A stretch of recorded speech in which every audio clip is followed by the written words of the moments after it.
Hello, everyone. Welcome to the Get It Done podcast. I'm your host, Jimi Ryan, and today I am just so lucky to have Justin Hoffman, who is someone that, if you're in Wisconsin, you really need no introduction. Justin Hoffman, number one real estate team in Wisconsin. Justin, welcome to the show. Thanks for coming on. Hey, thanks for having me, Jimmy. Look forward to it. For sure, brother. So, if you were to give just a bird's eye view of who is Justin Hoffman, I know, again, you're number one in the whole state of Wisconsin, and for a long time, and by a lot. I've looked up your numbers for a while, and I guess what would you add to that? Just number one. And everything that goes with it, or what would you add? Outside of real estate, I'm a pretty competitive guy, period. You mentioned your wife's past due, was due Monday, for example. Now my kids understand I'm in a different world of parenting. My son's a sophomore in college now, and my daughter's a senior in high school. So if you can do the math, I had my children very young, as we say. So my wife and I, I was a 19-year-old dad, and wow. That in and of itself was motivating. I did get my real estate license shortly after my son was born, and it was nonstop, go, go, go. And we got to get this money, and we got to get these commission checks, and we got to make these clients happy, and we need to make them brag about us to other people and send us referrals. But it got to the point where all of a sudden my kids are old, older, and I'm hustling 80 hours a week. And my wife stepped back, and she's like, "Hey, man, this isn't really working. I love the money. I love the ability to buy things, but you're going to need to start showing up and helping out here a little more." So it came to the fact that I'm working too hard that made me build a team. Now I was doing great on my own, but there's no leverage. There's no people leverage. And I think that's what team building is all about, is you get to leverage off each other, you get to leverage off technology, you get to leverage off marketing.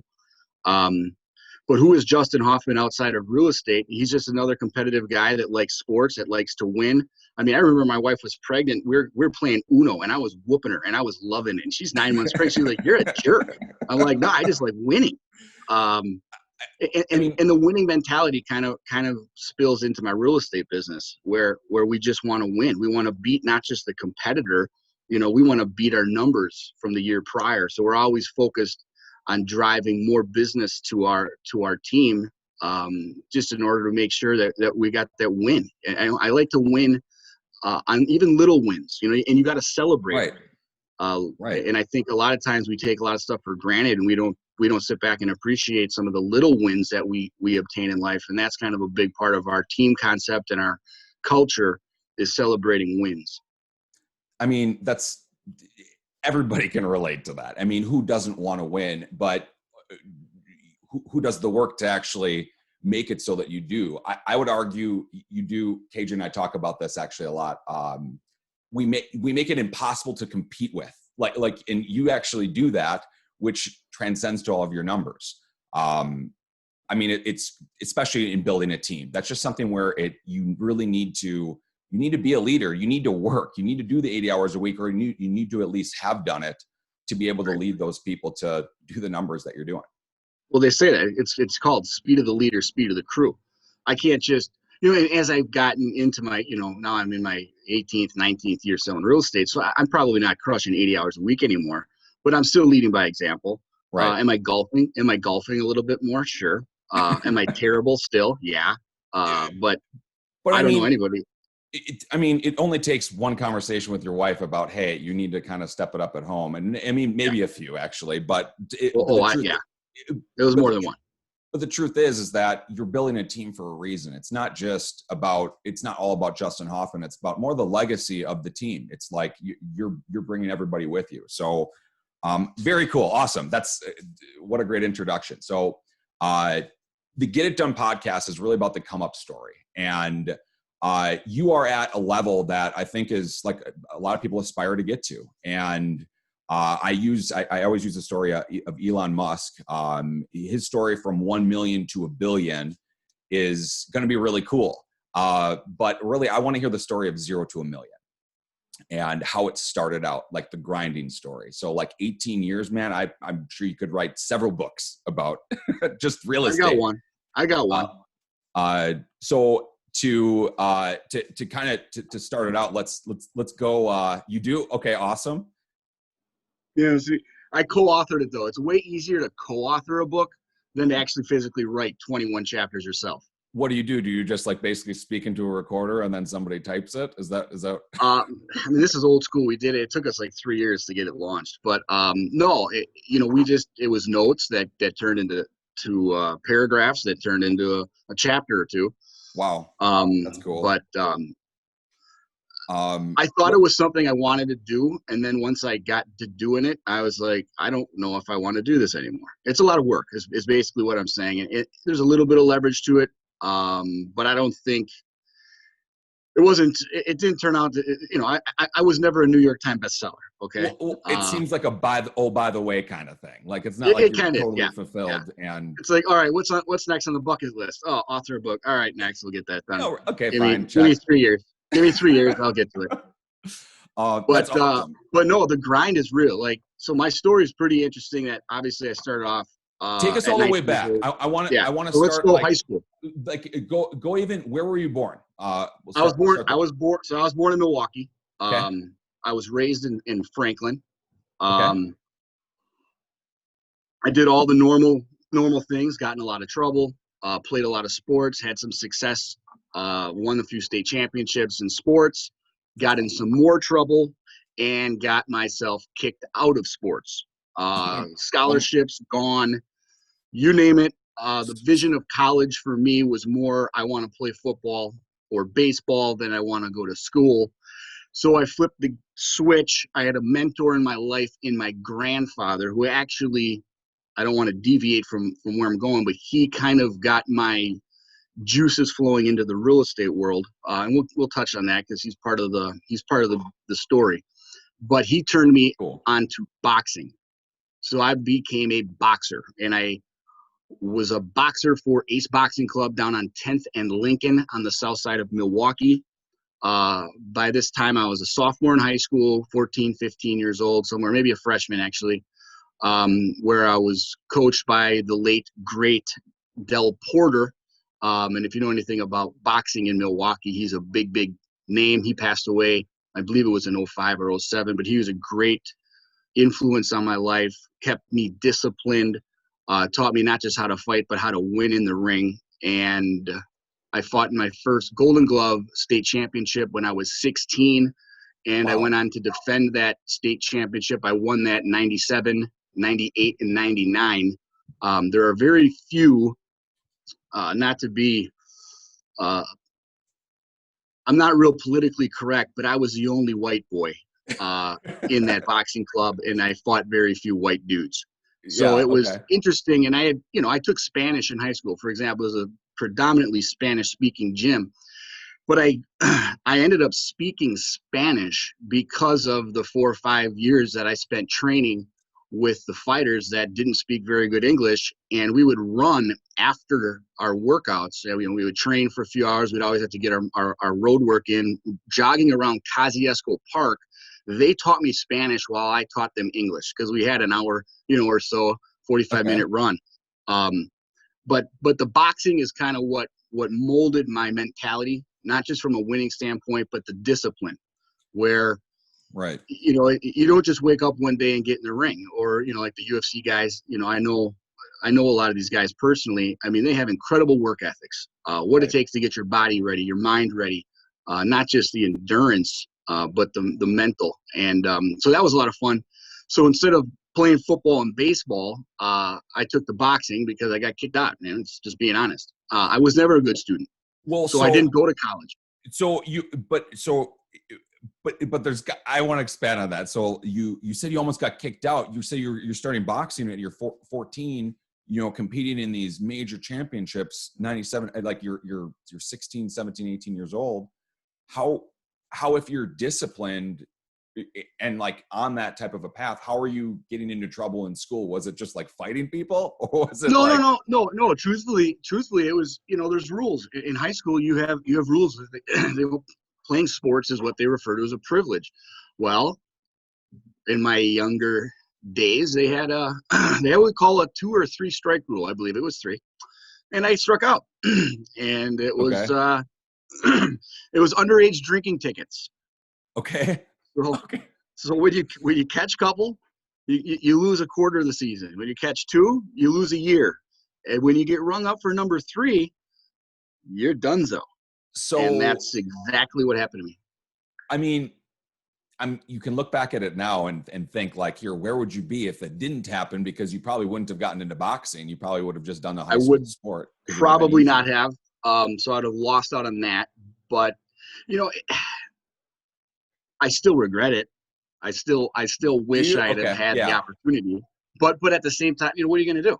Okay, that's a little bit of a curveball, no pun intended, to baseball. But at the same, you got to sit on the curveball and hit it. You can't just sit there and wait for fastballs and the Right. easy pitches. You got to swing. Right. So I took advantage of I turned a bad situation into a good one, and it worked out for me. So Lucky or what have you be, it happened. was that like a moment for you where like you really had a Oh yeah, turning point? Like oh yeah, I guess oh yeah, what was like the come to Jesus moment? Like you yeah. like, It hey, was I'm going down this path. Like, was it yeah. right when you got the third one, or was it right when you got the paper that said that, hey, you're not going to be able to do any Yeah, as a matter of, sports? Or I got pulled. I remember I was sitting in class. I remember getting called to the office. I oh remember my God. thinking, "Oh shit, this is it. Yeah. I'm in trouble. This And is you're my called and and like everybody's looking at you. Does everybody know yeah. already what's going to happen Oh, too? I'm sure. Yeah, I mean, I just walked down, and the athletic director sat me down. He goes, "It's it. You're done." And Oh, I remember just staring, just going, "I'm, is there anything I can do? I can do this. Can I, yeah. do this?" Or it's like, no, it's over. And I remember crying about it. And I remember being very upset for myself, my selfishness, Right. and the fact that I was losing out in the blame game. And then it all just pointed back towards, you're the reason. And I felt worse for my grandfather and my father, who loved to watch the games and play, Right. and to have to tell them it was over. I remember that being real hard to do, but I still had that boxing to fall back on. So I kind of switched gears and put 100% of my focus on that, and it worked out. I mean, that's great because a lot of people do kind of sit and sulk in that for a minute, and then a lot of people just Yeah, give and you up do. or just, and Well, it's incredibly challenging in that moment to choose what you chose, which is super cool because like you could argue everything's built off of that, like that, literally that moment, and it's just super cool, the ripple effect of everything. So all right, what makes you start the boxing? Was it that there's just no other option, or was it like, hey, no, you got to go do this? well, so I had toyed with it and played with it, and never, I never wanted to make it my focus. Right. Something else to do when I wasn't doing something else. But my grandfather was a boxing champion in the 40s. Oh So wow. he had, since I was a little kid, he had me throwing a jab and a hook and a right hand, and throwing combinations. And then he was always planting the seed. Hey, I think you should box. I think you should box. And finally, I was like, hey, Grandpa, like, I don't have any friggin' choice. Like, I got to do something to keep myself out of trouble. Put me in the ring. And then we went at it more of a full time. And when I say full time, we're talking 5-6 days a week. Well, right. You have to have that. I mean, that's just the discipline that you're talking about. I mean, it's like Rocky type of stuff every day. You're waking up early in the morning and you're running and you're Yeah, you doing get that. your road work in before school. You go to Yeah. school. You go to train. After you train, you get your road work in again. And it just became a way of life. That's I didn't hang right. out with the friends very often. Right. But it was a different focus. It was focused on winning a Golden Glove championship, or winning a tournament in Chicago, or working towards the Olympics, or even at that time I wanted to box in college, and ironically, Northern Michigan University had boxing scholarships that I was working towards. Wow. But it was just a different focus. You change your focus. Uh, you could put a lot of energy into making something that didn't really expect to happen. You can make it real good for yourself if you put a lot of energy in it and focus on it. Right. I mean, super cool thing. So when did you figure out that you just mentioned like you were aimed in the direction of college and like you're getting scholarships, and of course you would. I mean, if you're getting these, you know, these championships, that's such a cool like resume piece. Like, oh, I'm just a champion, no Sure. big deal. You know, and you're headed to college. Of course you are. What made you just be like, no, I'm not going down that path? Well, it turned out I didn't like Northern Michigan University. Okay. It's cold enough in Milwaukee. I'm telling you, I know. It's Northern. I mean, it's so that wasn't a fit in terms of what I wanted to do. I had a lot of offers to turn pro, even as a late teenager, but the money's chump change compared to what you think of like a Floyd Mayweather or some of these guys make. It's chump change. So at the same time, I needed a job. Other than I realized quickly that $2,000 a fight isn't going to pay for my bills. And even at 18 years old, you start to have your own expenses. My parents cut me off. They're like, dude, figure it out. You're old. Yeah. You're a man. Make it happen. So I actually started selling furniture at a local furniture store. Which one?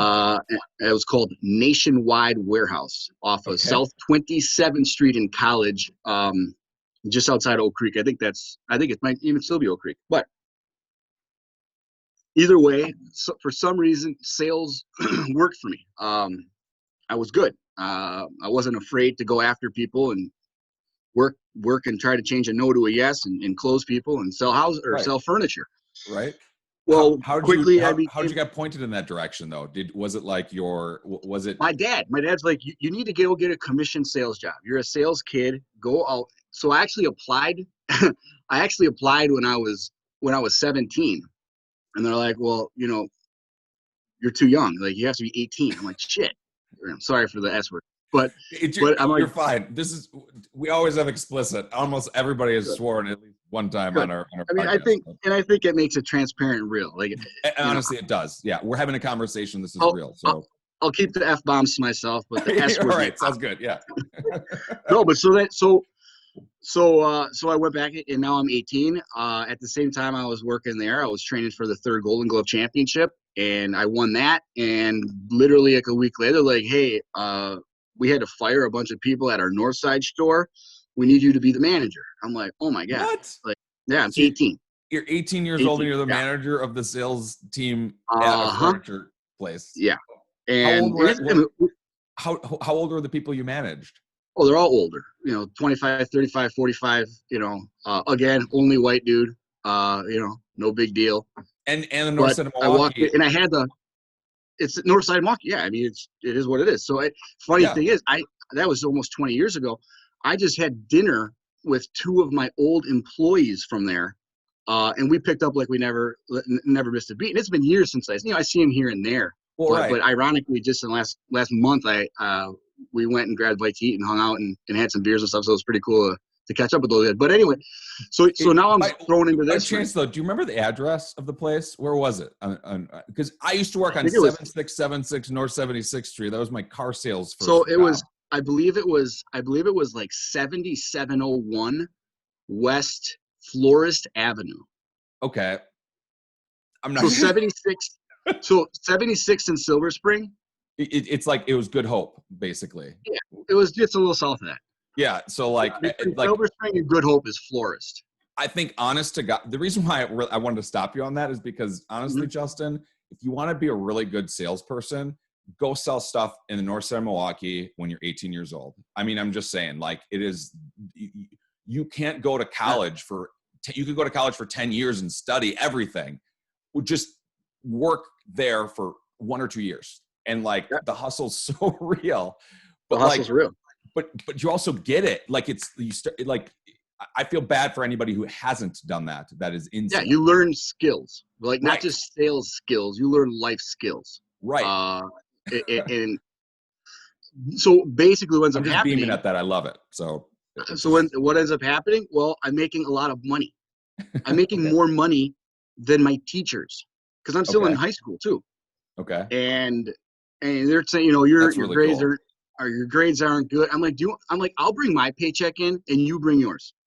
You're my math teacher. Oh. Like, I get math. I can multiply by whatever. I can add, I can subtract, I can divide. When you started throwing letters in with the numbers, man, that confused me. Algebra wasn't for me.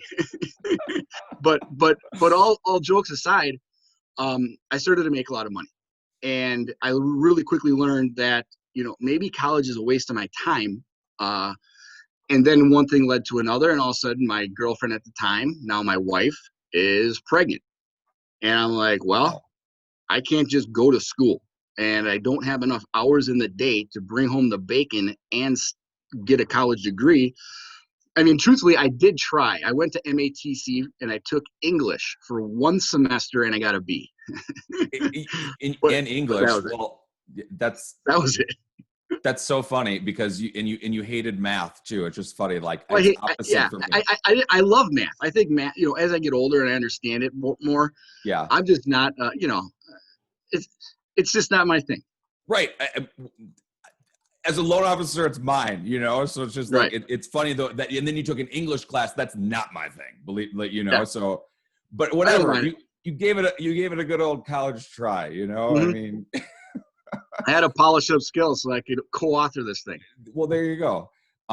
So whatever, one semester you get like one credit, whatever it is, and Yeah. like, And I'm like, this is dumb. I'm out. so, and you're making more money. Did you actually graduate, or did you Yeah. almost High not? school?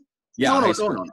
No, I graduated, no problem. Walked across Okay. stage, full robe, you name it. Okay. All right. No, I but I almost didn't. graduated. Yeah, Just well, it funny. can happen. Trust me, I've got Yeah. buddies. No, but we that was fine. And the thing is, I was making a lot of money, like Right. a lot of money. And then one thing led to another. Now I'm 19 years old. My son is born. The furniture store is paying the bills. It's doing whatever. What And year all of is a this? sudden, this is probably the year my son was born in 2000. This is 2001. Okay. 2000, 2001, right in that swing. I was born in Okay. 81, so I'm 19, 20. Well, also in the furniture trucks, they're not bringing me the merch, as we called it. And, we're scratching our heads. I'm talking to the regional guys. I'm talking to the other stores. And they're like, yeah, dude, something's up. Well, it turned out they ended up, some of these stores, they had like 150 or so stores across the country. Well, some of them were performing really poorly, so poorly to the fact that they were bleeding out the positive stores like we had. And we saw the writing, unfortunately, on the wall. We're running out of cash and we're going to end up probably filing bankruptcy, blah, blah, blah. So that's when I switched gears and went literally right into getting my real estate license and started selling real estate right about 2001. So, wow, what perfect timing. Or maybe 02, something like that. Okay. 01, 02. Well, I mean, so describe that moment, because nobody, when they're a little boy or girl, says, I want to be a realtor, or I No, want to be a mortgage loan officer, or a lot of fields really that people no, end up no. You want to be a falling cop into. or a doctor or yeah. Right. Right. All Um, the standard things. I guess what drew you to real estate? Was it just so purely the money because you're in sales? Was that like purely the draw the initial piece, or did somebody coach you into it? yeah, so I wasn't afraid of commission. Right. I guess so. I wasn't afraid to jump into a commission paying job. I liked real estate, and my grandpa, back to him, he actually owned properties. So I really didn't get into selling real estate to be a big real estate realtor. I didn't want to be I wanted to be an investor. So my grandpa had owned a few inner city properties. And even when I was 10, 11, 12 years old, I would go down there with them and I'd help paint, blah, blah, blah, fix this, do this. I didn't learn, I'm not a handy guy or anything. I could slap paint on the wall, it's not that hard. Right. But he would pay me a little bit of money to do it. I'd be hanging out with him. But most important thing I remember is, as a real young kid, 10, 11, 12 years old, is my grandpa didn't talk a lot. He wasn't a very, very vocal man, but he would knock on the door and they would open the door just enough to slide him a couple $100. And then he'd go to the next one. Bam, bam, bam. Landlord. I'm like, this is unbelievable. I want to do this when I grow up. My grandpa just knocks on doors. People hand him cash. This is the life. So I actually started to gain interest in real estate from an investor side at a young age. How can you And then not? it I mean, grew to that reading the really real is cool. estate section. Yeah, reading the real estate section, in 8th grade. circling duplexes that I thought were good investments based on rents. He taught me how to figure out mortgage payment, cash flow, all the easy math, no letters, Yeah, right. straight numbers. But once I figured that, I was like, you know what, this makes sense. So I had a liking for it already. And when I went to get the real estate license, when I went to get my license, my goal was to be more of an investor side of the game than a real estate agent. But then if you fast forward, you hustle into that, you get your license. The first house I ever showed a human, they wanted to buy we wrote a full price offer right there on the table at the house. So the first house I ever showed, I sold, and I was like, oh, guess this is meant to be. I can't believe that. I can't believe you're saying that. It's rare. I don't think that happens often. There's got to be, if there's a stat, it's like less than 1% for sure. Like it's just such a yeah, it's got to be like 1 in 10,000, I would guess. Was there any christening that happening? So I actually did the same thing in car sales. The first person I went up to talk to, I sold him a brand new Chrysler Crossfire. Nice. And oh, I know, very nice. Yes. But anyway, like it was kind of the same thing. But I remember a guy coming up to me, and he said, it was my general manager, and he said, Jimmy, I was studying the books, I was reading all this stuff, like working on rebuttals, like practicing stuff. So Jimmy, he says, I bless you. Go talk to customers. There's one right there. And he literally pointed at the guy, and I went and I sold him a car. It was like the most craziest thing in the world. Well, it goes to show you, you just have a conversation with people. You're not going to memorize every objection, rebuttal, right. And you just go up, hey, what's up, man? And I kind of figured that out. It's just that's just what it is. And I mean, it's super cool. Did you have any like christening like that? Did you have any kind of like blessing? No, I mean, so funny you said, I had a buddy who at the same time I started selling real estate, he became a mortgage broker. So he literally said, hey, I heard you just got your license, Justin. I just pre-approved a buyer. Like they may want to go see a house. I'm like, sweet. Hey, you want to see this house? Yeah. All right. So they're like, oh, we love it. We want to buy it. I'm like, shit, I've never written an offer. What now? It took me like 3 hours. I was like reading every word and like totally screwing it up. But I'm really good at screwing up and making people still comfortable. Right. So I just BS my way through it. No one got sued. No one got hurt. It closed, Yeah. And then my buddy, this is actually horrible, but true. So my buddy was screwing up the mortgage. And I'm like, dude, you suck. I'm pulling them away and giving them to the guy I just met who's in my office. And I was at Shore West at the time. Yeah. So I solicited your own friend? I just backhanded him. And it was just really mean. But he wasn't going to get it done. Interest rate was right. Like, back then, I think it was like 8%. I'm not kidding. It was like 8.25%, different world. Nowadays, you can say that. Yeah. Right. But yeah, so I pulled it and handed it to the other guy. He did a much smoother, better job. And now my buddy probably still doesn't like me, but he'll remember that 20 years ago. It was about 20 years ago. He'd remember. Yeah. Oh, he definitely remembers. That's not something you forget. You can't give a referral to somebody and then they solicit you to the only reason I even talk to these people. Yeah. But I mean, here at a certain point, if it's not getting done, you got to do it yourself. You got to take over. Right. And that's the game. That's the world we live in. It's their fault, honestly. They're gonna go somewhere else. And he understood, but it was like his first deal too. My first deal, and it's like, dude, you're not getting it done. So I have to ask this because I'm sure you just get blown up by every single mortgage loan officer in the world to ask you to go out. It's not as many as you think. It used to be worse, but it's not. And you get some that are better than others. Let's be honest. Right. True. Now I get a lot of emails. Mm-hmm. Delete. Not as many phone calls and even fewer text messages. So I am a little surprised. But at the same time, it's not a surprise. Yeah. And I'm not real. It depends who you ask. But I'm not the nicest guy in the world. I'm not the biggest jerk. But yeah, I've got time for what I've got time for, and I may or may not respond to you if I'm not interested. Dude, you're a husband, you're a father, and you got stuff going on. Your number's public too, so it's not like, you can't screen it, in a lot of ways too. And I tried to make it not public, but I don't know how to do that.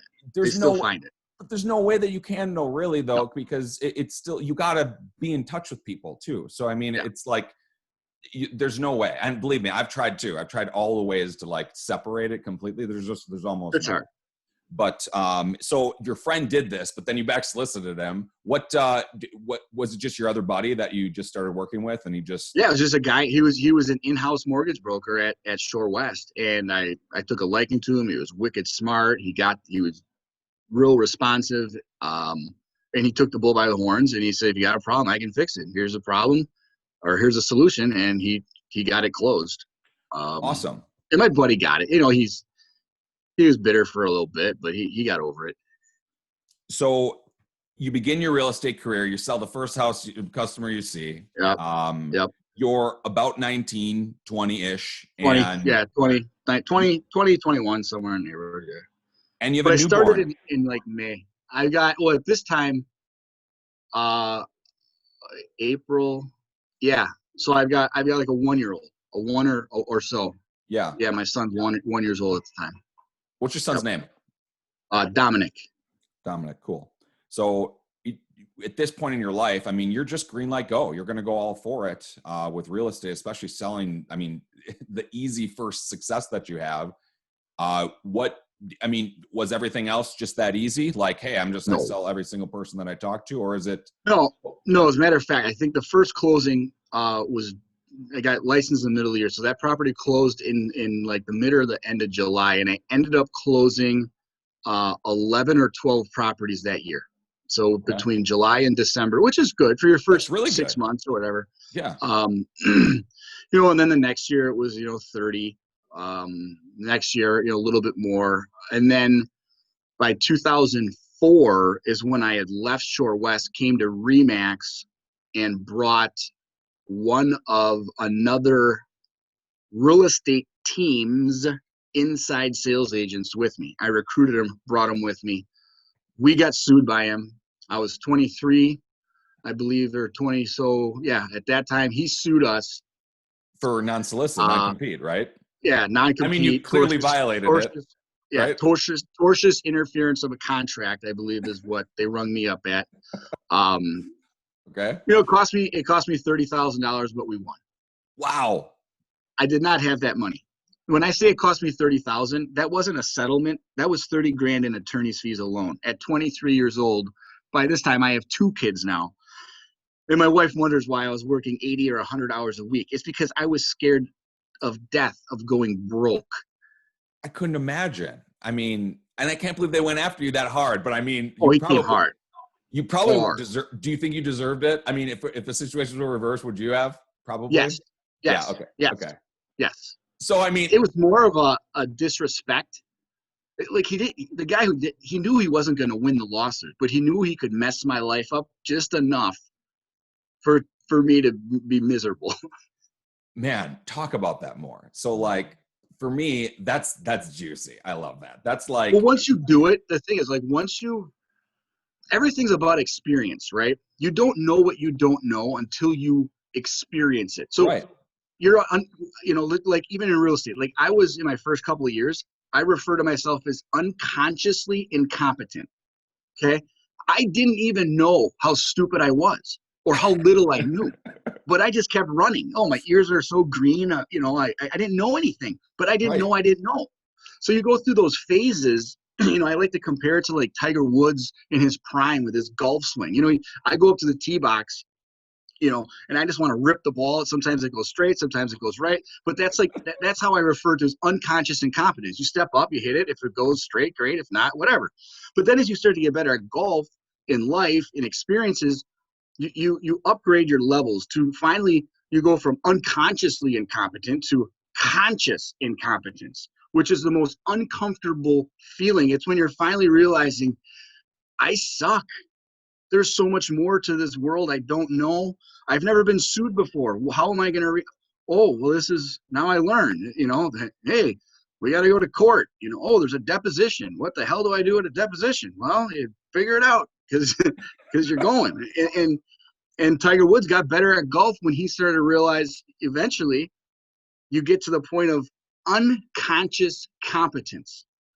Where when he steps up, I'm thinking about, all right, slow backswing, elbow straight, head down, tempo. Tiger gets up there and he's just like, what, done. And there's no thought. He's not overthinking it. He's unconsciously competent. And you get to that point in your life, the more experiences you have, the more not just experiences, but the more times you do some frequency of doing it, you get comfortable, right? That's how you expand your comfort zone. You step outside of it, it starts to grow. So when I got sued, I was freaked out, like super freaked out. And as we went through it, and the truth is, Kurt, I can name drop Kurt. He's still here on my team, 16 years later, as my inside sales guy, running our inside sales division now. As we speak, he's training a new inside sales agent to help take the load off of him. So, he's been 16 so years much more with me than now. 30 grand, Yeah. It sucked at the time, big time. And the attorney was, like my godfather's high school football coach's son or something. So he's like, give me a little better deal. He was like, hey, take your time paying it. No interest. I'm like, dude, like, I'm going to need a little bit of time. I can put something on it, but right. I can't. And it was nice. It didn't all come at once. It was $3,000 this month, $6,000 that month. Oh, court, 10 grand. I'm like, oh my God. But it happened. We got through it. We hustled. We paid off that attorney bill. And we got to experience it. How was, I think you didn't actually say the words, but I just like you as you experience this, you become more self-aware, and it's more of like your first step towards personal development. And we were the first time we were talking about setting this up was you were at a personal development type of a workshop. And I mean, were you doing this at that time? Like, I guess if I'm somebody just starting out and I'm listening to your story and how you kind of just like, you just kind of like you're bullheaded, you're just going for it, and, unconsciously unconfident or incompetent, Mm-hmm. I mean, you're just walking up and hitting it and it's going to go somewhere. What did you do personally to work on yourself in this self-awareness stage of your life where you really started to, really crush it? I hired a coach. What I was doing wasn't working. Okay. It was working. Don't get me wrong. I was making very good income, but I didn't have time to spend with my wife and kids or spend the money I was earning because I was right back to the grind. The hustle took over my life. The business took over my life. So I kept hearing about this guy in Toronto, Canada, that had this 40-hour work week, sell real estate, make tons of money, blah, blah. And I knew it was a sales pitch. It sounded BS, but I had to go see what this dude had to say. So I finally showed up to a conference he had in Denver. And this is now fast forward to 2007. I kind of did. I ran my team wrong. I built my team backwards, which is what I've trained. And I used to train other realtors. I've kind of put I put the carriage before the horse. I hired an inside sales agent before I hired an administrator. Well, all that did is give me more business and more paperwork.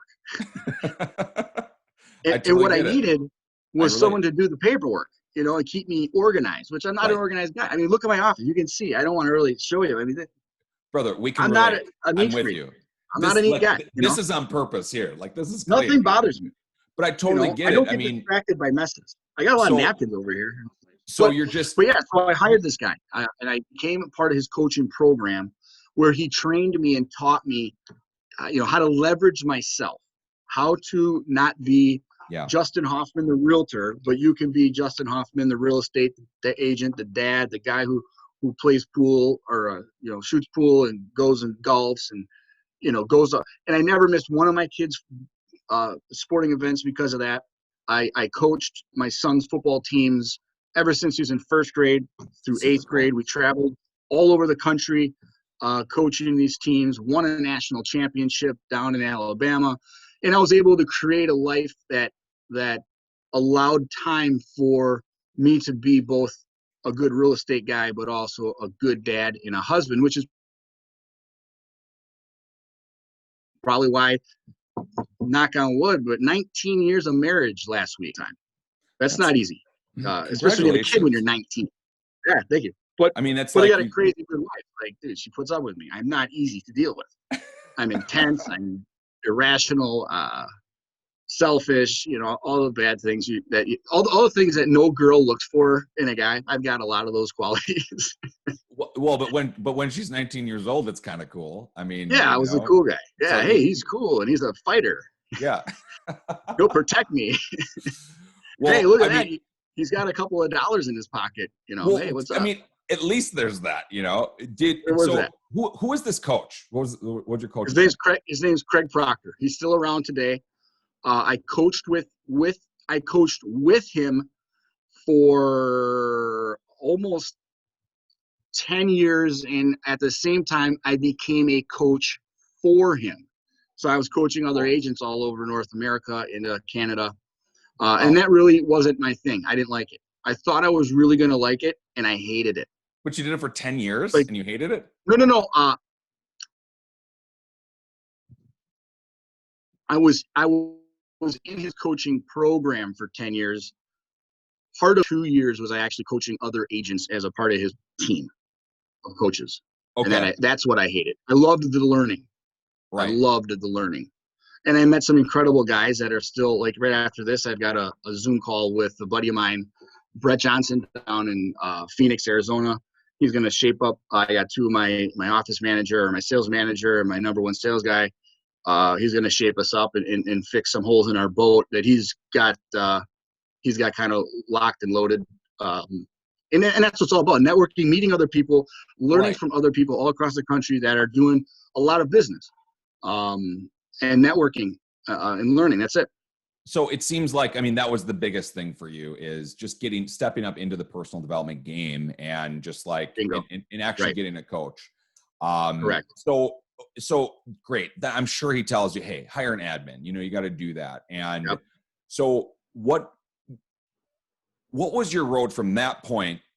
Because here you're kind of starting out super green. Again, I wrote this down. I really like how you describe this: unconsciously incompetent. How did you get to consciously competent? Because here, look, there's no way, and maybe you disagree. Maybe you're still like somewhere less than this, but what brings you from that point, just starting out, to being the number one real estate team in Wisconsin? Again, now here, back to the dates. Now this is 2007. I get the coach, and I'm going, wow, this is legit. I called my dad. I'm like, Dad, I'm going to make $1 million next year selling real estate. And he's like, shut up. I'm like, I'm telling you, I'm going to make $1 million selling real estate. Like, I already know. I got the formula. I've got the blueprint. I'm just going to follow all these easy steps. And then 2008 rolled around. And if you can remember 2008, that was the start of what we refer to now as the Great Recession. So I got a curveball again. Here I am sitting fastball. I'm going to make $1 million. I'm going to make $1 million. What the hell is going on? What's a short sale? What's a foreclosure? Well, thank God for my coaching program and the guys that I became buddies with. They pointed me in the direction of learning distressed sale real estate, and got me learned how to interview with banks and get listings that are bank owned. And I got the big ones, and I busted my ass flying around the country, literally kissing asset manager butts, buying drinks, taking them on dinners, you name it, just to get on the list of potential REO agents in my market. And what ended up happening is by 2009, we were probably selling more foreclosures than anyone else, other than maybe a couple guys that have been in it forever. But we had some big accounts, and I still have them today. We just got a new foreclosure assigned to us. They're fewer and further between. But 2008, 9, 10, 11, and 12, that's what put us on the map. But unlike most of my buddies who went full blood REO, we still kept a very big aspect of our retail side of the business open, because I knew that this was temporary. Whereas a lot of people thought this was going to be the rest of our life. Prices are going to plummet, blah, blah, foreclosures are forever. I knew we had to still market, advertise, and handle retail business. So I had the team split up into two. We had my REO manager, myself, and one other guy would handle our distressed real estate, where we still had a focus, like my inside sales guy, and a couple other agents on the team were still primarily focused on selling traditional real estate. It was Right. just, we had a massive oversupply of inventory. Downward pressure was on prices. We knew that if we took our eye off of that ball completely, we would have plummeted. But that's ironically, out of the worst real estate market the world, arguably the country, has ever seen, rose the number one real estate team. And I don't think we've looked back since. It's so cool. I mean, because you had to have, I mean, you hustled your ass off at that point. If you're flying all around the country to get that. East Coast to the West Coast. There's I mean, days I literally flew from Wisconsin to the East Coast to the West Coast to Chicago and drove home. I mean, who not are you in one meeting day, with? but Who that are you would be meeting? banks. Had Like, a Fannie Mae, Freddie Mac, Wells Fargo, Chase, B of A. who are you meeting And with? there's conferences too. Like, were they like, I mean, here, Google search, who's Yeah, in charge, you know what I yeah. mean? Like how, Jamie Dimon, Chase Bank. Oh, there's his address in Palm Beach. I'll right. see you later. No. I know. So So it would start with a dead end that you would push, email, call, text, or no text really in 08. Call, email. Finally someone says, yeah, we do have an opening. Yeah, you can come interview. Okay, like that. Or I'm forcing my way in. Like, hey, I'm here for the job. Like, we're not hiring. Yeah, you are. Trust me. Milwaukee's going to get smoked by foreclosures. We're a redemption state. It's 12 months away, and you're going to want me when you're ready to liquidate. So, and then there were conferences. So as part of this group of guys I started to meet with, there was stuff like REO MAC or the NRBA, National REO Brokers Association. There's certain associations, but there's so much scamming going on too. And then there's the side of the game where they want, hey, sign up for this membership and we'll guarantee you an interview with Fannie Mae. Well, it's only $19.95 a month and $500 up front. So there's all these scams coming. So the boys that got me to where I needed to go, at least got me opportunity. They were also like, dude, do not waste. These are all scams. You're going to lose your, there's no money in this stuff. So they helped me deviate and get in front of the right people. And then it's not about what you know, it's who you know. So all of a sudden I got a buddy in Chicago. He lands this account and they're like, who are you using in Milwaukee? And he's like, dude, you got to call my boy Justin. He's got it going on. Here's his cell. And and that's how the world revolves. I mean, it just goes that way. But it's so cool because, I mean, you are who you are now, but you weren't at that point, I mean, you're kind of like, who's Justin Hoffman? Joe Schmo, you could say, you know what I mean? And yeah. But you're there, and you're doing it and you're making the calls and probably getting hung up on too. I mean, still today. Right. Sure. Yeah. I mean, here's this, like, as much as I like to use the word leverage, this, that, and the other, I'm still in this business, in these trenches, in this grind 7 days a week. And that's probably not healthy. I get out, my goal is to, during the summer, obviously weather's starting to change. God forbid winter's coming, know, right? But I can't believe I dip out of the office at noon on Thursdays, and I'm gaining a lot less popularity amongst my friends because of this, but I'm working on the golf course. And they're like, dude, no phone. I'm like, I got an $800,000 deal that's getting effed up right now. I got to fix it. Yeah. But I'm still working on the course, calling, texting, responding to emails, forwarding to other people on the team, still orchestrating the game. But I like to get out of here at noon on Thursdays. Fridays, I don't like to work past 3. I won't take any more face-to-face appointments unless I absolutely have to on Saturdays, and I will not do a face-to-face no matter what. Maybe one a year on a Sunday. That's so great. I've leveraged my time. I'm probably still between in the office and just, I got a home office too with COVID. COVID's been a disaster. We'll probably touch on that a bit. Right. But I've got a home office that I spend my mornings at. I usually don't show up to the office till about 9:30. I like to get a workout in twice a week, Tuesday morning and Thursday morning. That's it. No more, no less. And the rest is, courting my wife and My kid's in college now. My daughter's in hip hop and dance. She dances all over the doggone country, and she's really good. So, I'm traveling to go do that multiple times over the course of the next 9 months. Knock on wood that COVID doesn't mess that all up. But all in all, I still am the number one salesperson on this team I created. I still sell the most homes. Most of the time it's listings. Obviously, there's a little bit more time leverage there. I don't run around with all that many buyers. Right. But eventually I'd like to pass the baton. Right.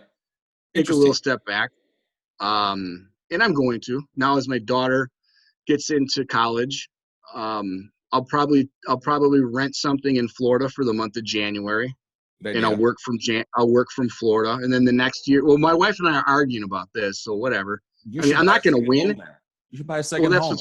That's what's gonna happen. But all you need. But do you know anybody that can fund that deal? Actually, I am licensed in Florida, and truthfully, I just bought a second home down there, and you need to do it. My man, you should do it right now. I'll do it. So I'll give you a quick insight to my next couple of years. So my daughter's a senior now. So next year, see you later.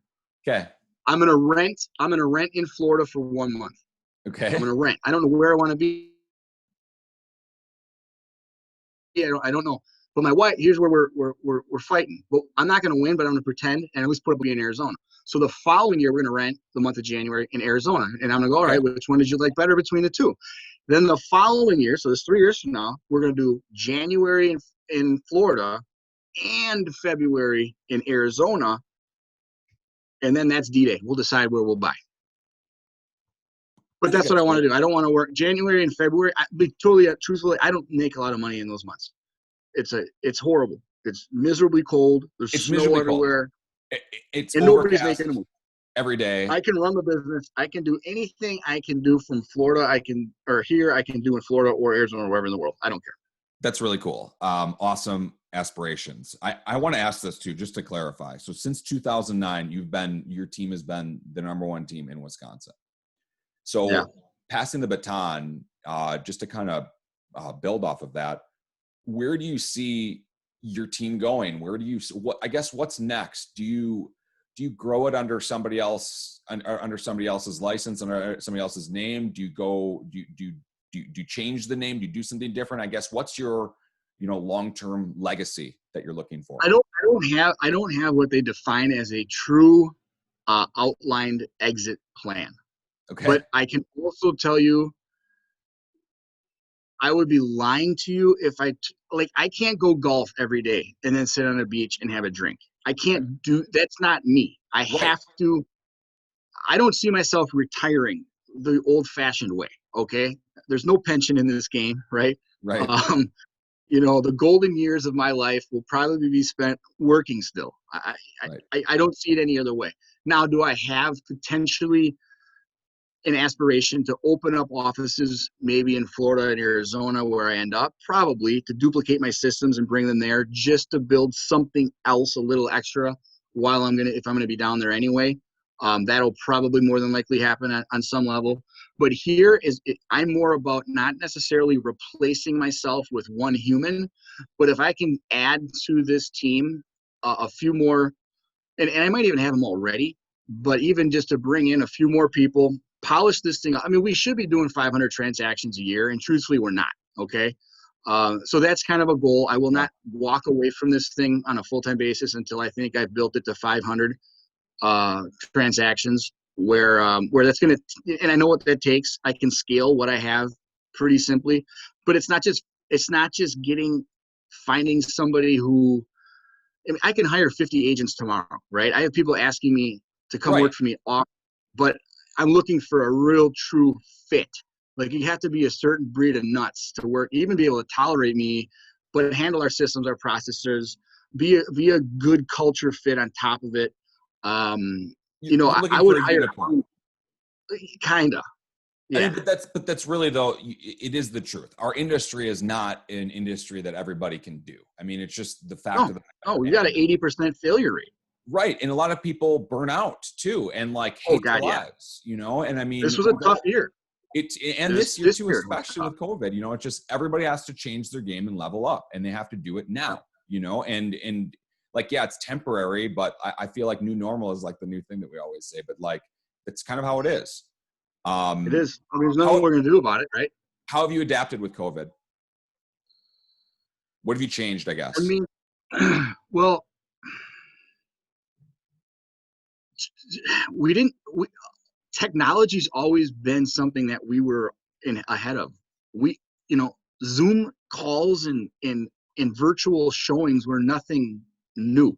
Right. They just weren't used as often. So we did more of what we used to do. We just used more technology and met kind of like what we're doing right now more often than we had in the past, but nothing really changed. What really changed is my style and approach to coaching and leading a team through a freaking pandemic that we didn't know which way it was going to unfold. When they locked us down, when they put us on shutdown, I was like, holy balls, this might be bad. And then we were deemed essential. Yeah. I'm like, okay. But what does that mean? We can show up. Can we? So learning it, guiding guys out of it, and really cutting expenses. I went right to my expense report and go, I don't need this. I don't need this. I don't need this. And we got leaner out of it. Right. We worked more on the business than in the business, and we sharpened sales skills, and we did Zoom calls with some of my buddies all across the country and role played and just sharpened. We basically got ready for when normal came back. Right. It took a while. I don't think we're there yet, Well, but you didn't but we stop. got better at what we were doing, and we never stopped. And we had, a lot of guys were focused on the wrong things and nervous, scared, right. and it's just trying to lead crazy in a calm way. It's the toughest weight is generally on the leader because you have to inspire Oh yeah, people the through pressure it. is huge. And everybody takes this different, I mean, everybody, Absolutely. So it's tough you have to adapt, but you also have to figure out and feel how everybody else feels in the team to keep your culture there. You can't. I mean, I left it up to everybody. Like, hey, you want to come to the office every day? Doors open. You want to stay and work from home? So, like, I was not going to be the guy to say you must be here at 9 a.m. to, even my admin. I left them all on payroll. Reluctantly at some point, I actually laid myself off. I stopped paying myself, and then two of my guys, because my women, the women. I don't know if I say this, but I have no female salespeople. The only females on my team are like, they run the office. They're the administrators. So if you're a female, if you're a crazy female watching this, like, I will sit down and talk to you because you may be a huge missing puzzle piece in my quest to 500, FYI. But, I laid the guys off because I felt like they could handle it better. I don't want to make, the girls cry, it's like, Right. they're going to be all bent out of shape, so I left them on payroll. I said, look, do your thing from the office. We made everything remote. We computers sent home, all the stuff that you can think of. Right. And we got through it. It wasn't what we wanted, but we got through it. And we're down over last year because of it. Like, I'm not going to tell it. There's a very good chance I could lose I could get knocked off my throne, which is probably good for me this year. I don't know that yet. But we got to finish strong. They're not just going to hand it to us. I mean, for sure. Strong. You have a lot of competition for sure. And I mean, they're coming. They're coming. They're definitely coming. Why? I have to ask this too. 500. Is it just pulled out of the air? Why 500? Is it just such an impossible number, or like that? It's never been done. It's never been done. It's never been done. That's really cool. In Wisconsin, anyway. Nobody's ever done it. So that's one thing I like to do. They say impossible. Well, it's just never been done yet. It's not impossible. I believe we're capable of it. I think it's probably the most straight, transparent reason I can give you is we're leaving deals on the table, and I know it. We're not as good as we should be, and there's room for improvement. Now, we did 364 deals 2 years in a row. I mean, you talk about getting pissed off. You go on vacation, you got 3 deals, your 364 my goal exactly? is 1 a day. Exactly, twice. So one shy of one a day. I have this incredible marketing campaign, home sold every 24 hours. I can't even freaking use it. 2 years in a row, I had to sideline it and bench it. That's And hilarious. the thing that irritates me, Jimmy, is when I went and I leave, I go on vacation every year right after Christmas through New Year's. It's something I've done forever. Every single year, the last 2 years I've done that, we had, 368, 370, all of them in the pipe, pending, ready to go. And Yep. God dang it, something happens where we lose one or two, or, Right. the woman goes into labor on her way to closing, and, well, we can't close on December 29th. Might as well close January 2nd. Well, there goes 365. And I mean, you can't even be mad. Don't have your baby, Yeah. Like What are you just, doing? yeah, come on. We had to close. I got to get You 365. understand? We need one a day. Just hang on to them. Just go quick sign. It only takes like a half hour. I know. I could only imagine that. I mean, I've lost out to records lots of times for reasons that are just completely out of your control. That, There's no the way. number, but the number 500 is irrelevant. It has nothing to do with anything other than I know we can do it. It's something to shoot for. It's a goal. I love that.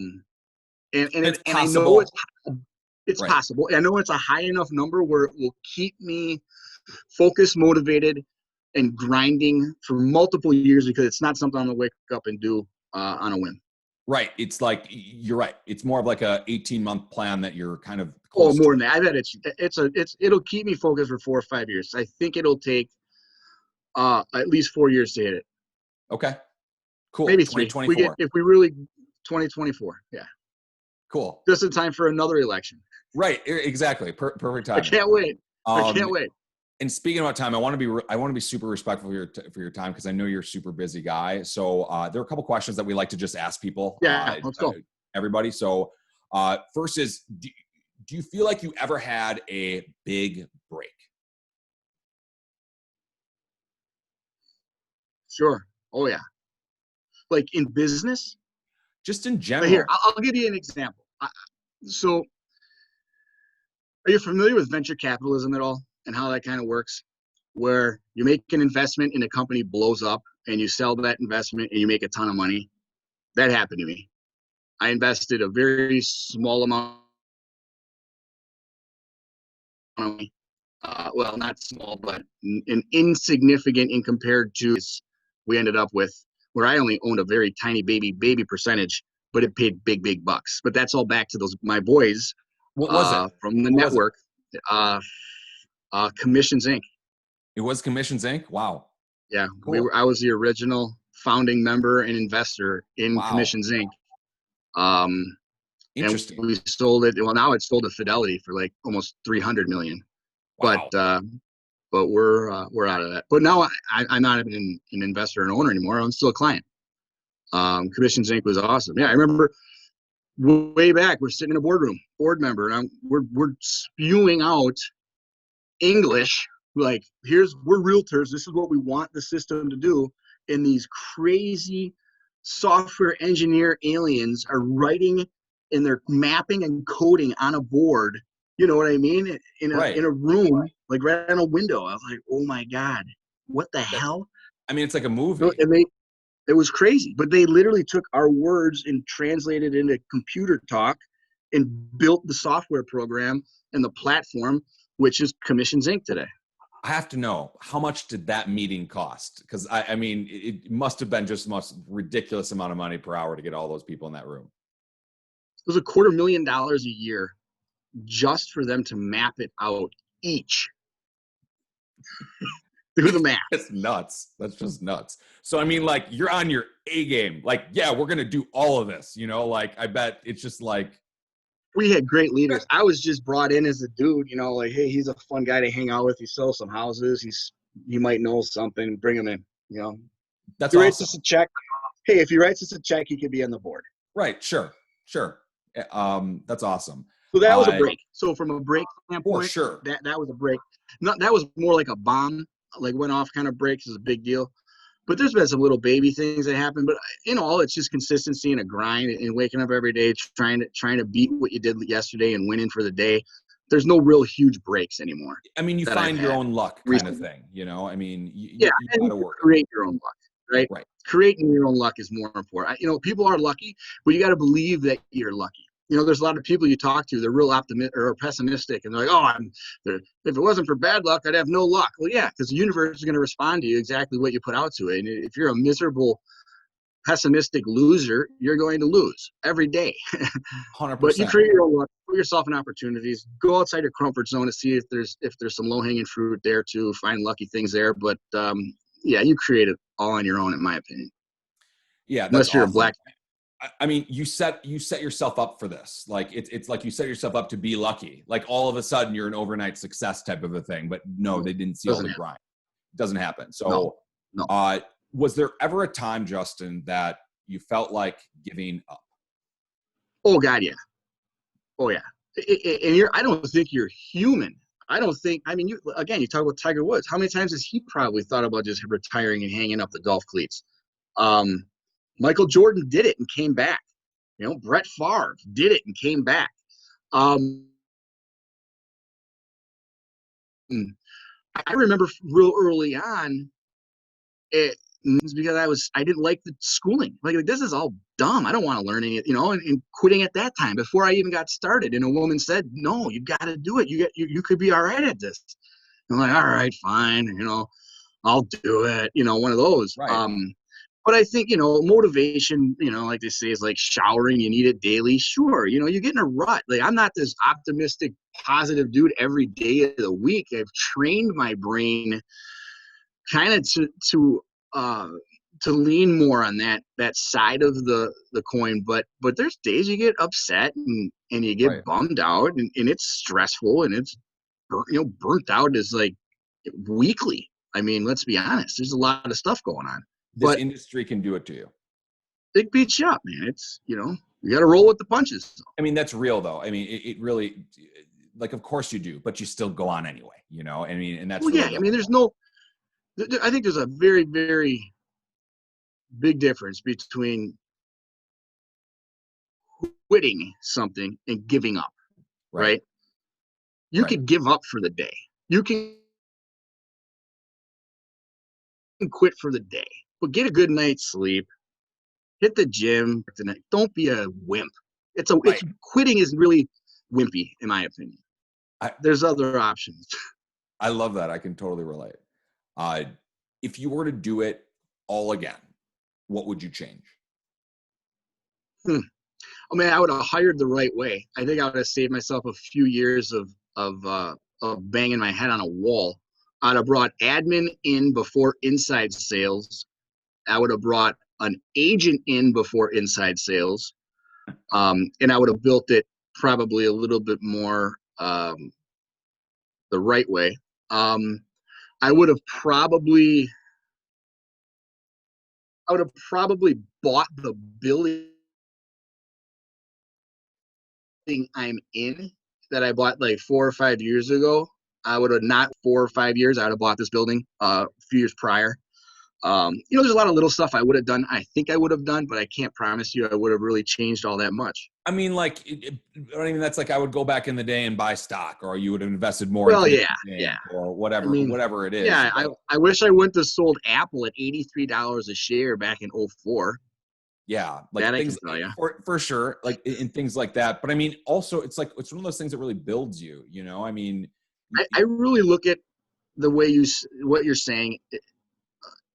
Everything happens for a reason. It sounds so right, cliche and stupid, but I don't regret any of the bad things I've done in my life that have made me or molded me here. I don't regret any of the pitches that I took a swing at and didn't hit. Shots I've missed, all those, cliche verbs. I'm all about you are who you are because of where you came from, and embrace what caused you to make a left hand turn instead of a right, or whatever. Embrace the past. Have a short term memory for bad stuff. Forget the bad stuff, but focus on where you want to be, what you want to become, and you got to do it more often than once a month. At least every other day. You've got to really dial in and focus on what you want to bring. And I think we are who we focus on, or what we focus on, we become or we obtain. But back in the day, it was just a grind. And I think that I worked too hard, but I learned what I didn't want to do because of what I did. That makes sense? Yeah, well, absolutely it does, because you learned faster. You just didn't. It could have taken you 20 more years to get to the point you're at right now. You just hustled. You want to Sure. get there quicker. And that's beautiful, because it's like a perfect segue to the next question: is any advice? And really, this is okay. So to the person that's just starting out, hey, I want to be the number one, real estate agent. I'm coming after you, Justin. Yeah. No, I love it. To really just that person out there that really wants to hustle and do it. What advice would you give to someone looking to get it done? Learn everything you can from everybody you can as quickly as you can learn it, and implement it. Don't, action, entertainment or information. I just screwed that whole thing up. Information that you obtain without any action is nothing more than a form of entertainment. And I see a lot of agents that love learning, but they just like hanging out and becoming information squirrels. Their cheeks are so fat they're so smart, but they don't do anything. Like, this isn't implement. You have to implement, is what I'm saying, is what you learn. You're going to break your neck in this business to get where you want to go. And it's sacrifice. It's harder than you think. And you need to be relentless, almost like an animal chasing down your prey. You need to go after your goals, but you need to break your goals down, make them realistic. Number one, you need to make baby goals to get you to your big goals, and set them out for a 5-year. You're not going to come in and dethrone me in 1 year. If you're new, I won't let that happen. But if you put your nose to the grindstone and you build things and systems and market the right way and generate business, you could probably knock me off in 5 years, but that's aggressive. Well, I don't know, brother. You're going to be at 500 by 2024. So, I mean, if I hit 500, there's nobody catching me. Yeah. It's not happening. Nobody's going to catch it. But brother, that's beautiful. All right. I want to thank everyone for joining us today. And I want to especially thank Justin for coming on. Justin, how can people get in touch with you if they would like to connect? If you could put the link, I think it's if you just Google Team Hoffman, you'll find a way to get me. But at my social media, I think Facebook is at Team Hoffman. I think Instagram is at Team Hoffman, WI. We'll get those links up there, though. We'll get the links up. I mean, truly, you can Google search Team Hoffman and you're going to find it as well. All right, yeah. Beautiful, great. So this has been the Get It Done podcast. You can find us on Spotify, Apple Podcasts, anywhere you listen to podcasts. If you want to support the show, please tell a friend, write us a 5-star review, hit that subscribe button. All of those things make a huge difference in helping us get our word out. Once again, I'm Jimi Ryan. Thank you again for listening. Many more stories on the way.